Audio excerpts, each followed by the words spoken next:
ગુજરાતમાં છેલ્લા 48 કલાકની અંદરથી એક ઘટના ખૂબ ચર્ચિત બની અને ચર્ચિત ઘટનાના કારણે ફરી એક વખત વર્ષ 2015ની અંદર જે પ્રકારે પાટીદાર સમાજના નેતાઓ ઉભરીને સામે આવ્યા હતા એ જ પ્રકારે પાટીદાર સમાજના નેતાઓ એ પોતાનો રાજકીય પક્ષ ભૂલીને સમાજની દીકરીને ન્યાય અપાવવા માટે મેદાને છે।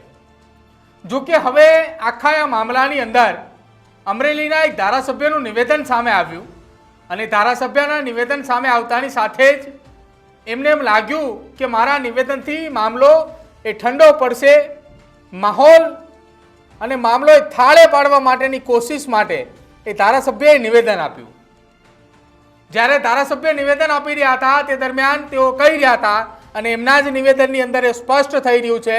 શરૂઆતના નિવેદનમાં પ્રથમ તેઓ એમ બોલ્યા હતા કે અમે આ દીકરીને સૌથી પહેલાં આ એ દીકરીની એકની જ જામીન અરજી અમે મુકાવવાના હતા, પરંતુ કોઈ સંજોગોના કારણે 4 આરોપીઓની જામીન અરજી થઈ। મહેશભાઈ, તમે એમ કહો છો કે એક જ દીકરીના જામીન મુકાવવાના હતા, તેમ છતાંય 4 દીકરીના જામીન 4 વ્યક્તિઓના જામીન મુકાણા, એ વાત તો શક્ય નથી। જો ભારતીય જનતા પાર્ટી નક્કી કરે કે આ વ્યક્તિના જામીન થવાના છે તો 110% એ વ્યક્તિના જામીન થાય। હવે જ્યારે જામીન તમે ના કરાવી શક્યા, પહેલી વાત તો ફરિયાદની અંદર એ દીકરીનું નામ જ ના હોવું જોઈએ। હવે જ્યારે દીકરીનું ફરિયાદમાં નામ આવ્યું ત્યારબાદ તમે એને જામીનની વાત કરી, જામીન પણ ના થઈ, તો અમરેલી જિલ્લા પોલીસને તમે એટલું તો કહી શકો ને કે જો તમે સરઘસ કાઢવાના હોય તો આ વ્યક્તિનું આ દીકરીનું સરઘસ તમે ના કાઢતા। જ્યારે જિલ્લા પોલીસ વડા તો એમ કહે છે કે અમે રિકન્સ્ટ્રક્શન કરવા માટે લઈ ગયા હતા, 200-500 મીટર દૂર તમે ગાડી ઊભી રાખો ને રિકન્સ્ટ્રક્શનના બહાને તમે એ દીકરીને ત્યાં લઈ જાઓ અને અમરેલીની જાહેર જનતા એ જગ્યા ઉપર જોવે, તમે એમ કહો છો કે રિકન્સ્ટ્રક્શન હતું। હવે આખા આ મામલાની અંદર મહેશભાઈ અંતે તમે એવું બોલ્યા કે રાજકીય જસ ખાટવા માટેના અથવા રાજકીય માહોલ બનાવવાની વાત છે।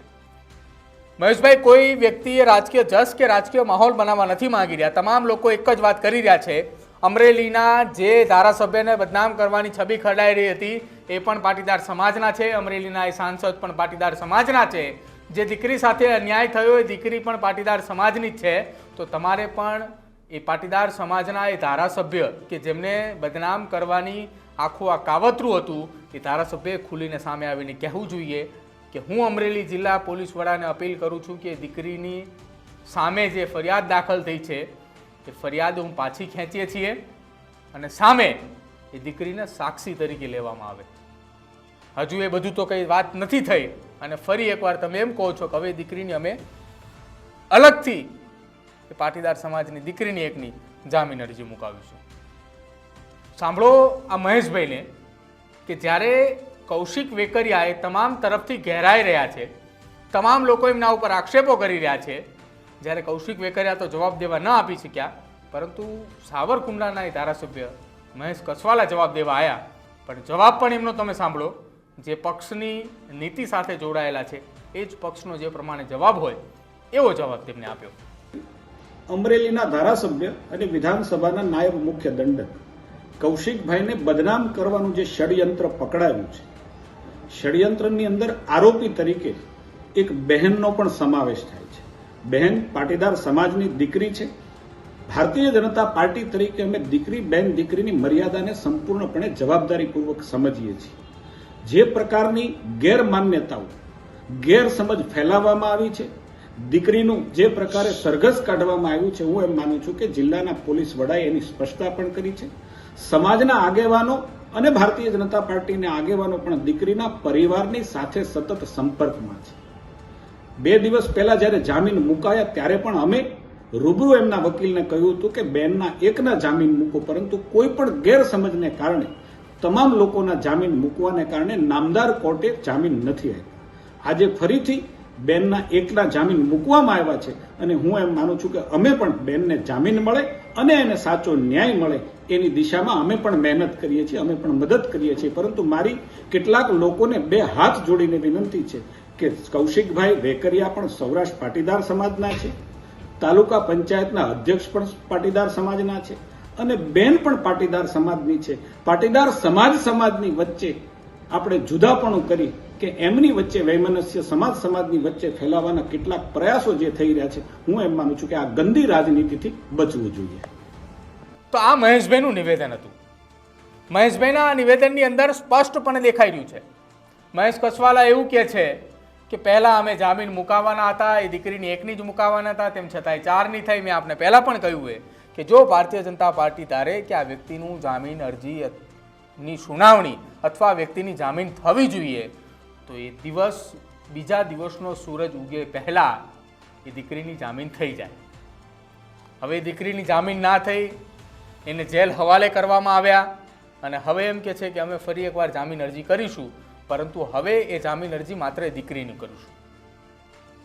તો આનો મતલબ એ થયો કે એ સ્વેચ્છાએ તમામ લોકો ઈચ્છતા હતા કે આ 4 વ્યક્તિ કે જે આરોપી તરીકે નામ લખવામાં આવે છે એમનો વરઘોડો નીકળે, એ દીકરીને પણ બદનામ કરવામાં આવે કે જેને લેટર લખ્યો હતો. તમે એમ કહો છો કે અમે પરિવારની સાથે છીએ, તો પરિવારની સાથે જો તમે હોય તો આજે દીકરી બહાર હોત. આજે અમારે પણ આ મંચ ઉપરથી એ ચર્ચા ન કરવી પડે કે પાટીદાર સમાજની એક દીકરી કે જેની કોઈ વાંક નથી, જેનું કશું જ નથી, તેમ છતાંય તેનું સરઘસ કાઢવામાં આવ્યું. પોલીસ કાયદાની રીતે કામ કરે છે આવું અમરેલી જિલ્લાના નેતાઓ કહે છે. તો જ્યારે રાત્રે 7:30 પછી એ સૂરજ આથમ્યા બાદ મોડી રાત્રે દીકરીની ધરપકડ કેમ કરવી પડી? એવા તો કયા પુરાવા એ દીકરી પાસે હતા કે જેના કારણે તેની ધરપકડ આ રીતે કરવી પડી? અનેક એવા રાજકીય નેતાઓ ખુલીને આવીને બોલી ગયા છે, અનેક એવા સામાજિક આગેવાનો પણ ખુલીને આવીને બોલી ગયા છે કે દીકરીએ પોલીસ સમક્ષ કબૂલ કર્યું છે કે જે લેટર હેડ આવ્યો હતો તે લેટર હેડ પણ ઓરિજિનલ હતો, જે નીચે સિગ્નેચર હતી તે પણ ઓરિજિનલ હતી. માત્ર ને માત્ર દીકરીએ એના જે શેઠે, એના જે માલિકે, જે ઓફિસમાં કામ કરતી હતી, એના જે સાહેબે જે કહ્યું એટલું એને લખ્યું. હવે એને જો સાક્ષી બનાવ્યા હોત તો આખી આ ઘટનાની અંદર કૌશિક વેકરિયાની પણ વાહવાહી થાત કે ના, એક પાટીદાર સમાજની દીકરીને એમને બચાવી છે. અને હવે જ્યારે ખુલીને વાત કરવાની હતી, સામે આવવાનું હતું, ત્યારે સામે આવ્યા બાદ સામે પણ નથી આવ્યા. સામે આવ્યા વગર પાછળથી જે રાજ રમત રમતા હોય એવા નેતાઓને ખાલી એટલી જ સલાહ આપવી છે કે જ્યારે તમારી બહેન દીકરીઓ પર આ પ્રકારની પરિસ્થિતિ નિર્માણ થાય છે ને, ત્યારે પણ તમે પાછળથી જ રાજનીતિ રમજો ને ત્યારે પણ તમે આ જ રીતે વરઘોડા કઢાવજો. જો હવે તમે આ રીતે વરઘોડા નહીં કઢાવો ને તો અમે બોલશું કે આ ધારાસભ્યની અથવા સાંસદના પરિવારમાંથી કોઈ દીકરી હતી એટલે એનો વરઘોડો ના નીકળો, એના કુટુંબમાંથી હતી એટલે એનો વરઘોડો ના નીકળો. એ અમે ખુલીને બોલશું. યાદ રાખજો આટલું.